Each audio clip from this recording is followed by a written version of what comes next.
সম্প্রতি একটি স্বার্থান্বেষী মহলের পক্ষ থেকে এশিয়াটিক 360 এবং এর পরিচালনা পর্ষদের বিরুদ্ধে ভিত্তিহীন ও উদ্দেশ্য প্রণোদিত অভিযোগ তুলে অপপ্রচার চালানো হচ্ছে বলে জানিয়েছে প্রতিষ্ঠানটি।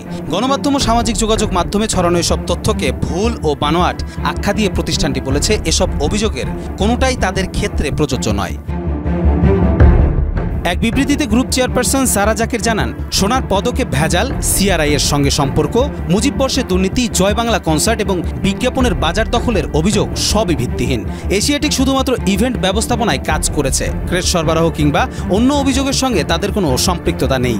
সিআরআই এর সঙ্গেও এশিয়াটিক বা ইরেশ জাকেরের কোনো সম্পর্ক ছিল না। এছাড়া সরকারি প্রকল্পের কাজগুলোতে নিয়মিত দরপত্রের মাধ্যমে অংশ নিয়ে কাজ পেয়ে থাকে এশিয়াটিক এবং সবসময় সর্বোচ্চ স্বচ্ছতা ও সততার সঙ্গে তাদের কার্যক্রম পরিচালিত হয় বলে দাবি প্রতিষ্ঠানটির। জয় বাংলা কনসার্ট আয়োজনেও তাদের কোনো সম্পৃক্ততা নেই বলে জানানো হয়েছে।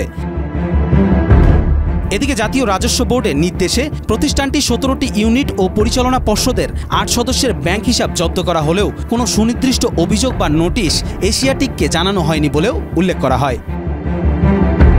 প্রায় 700 স্থায়ী ও 4000 চুক্তিভিত্তিক কর্মী ও 500 সরবরাহকারী প্রতিষ্ঠানকে নিয়ে পরিচালিত এই কার্যক্রম এমন ব্যাংক জব্দের ঘটনায় কর্মীদের পরিবার ও সংশ্লিষ্ট অংশীজনদের ওপর বিরূপ প্রভাব পড়বে বলে আশঙ্কা করছে এশিয়াটিক।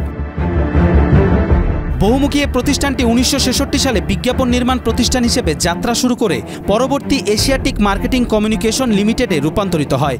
গত 5 বছরে এশিয়াটিক ভ্যাট, কর ও অন্যান্য ফি হিসেবে জাতীয় কোষাগারে 750 কোটি টাকারও বেশি জমা দিয়েছে।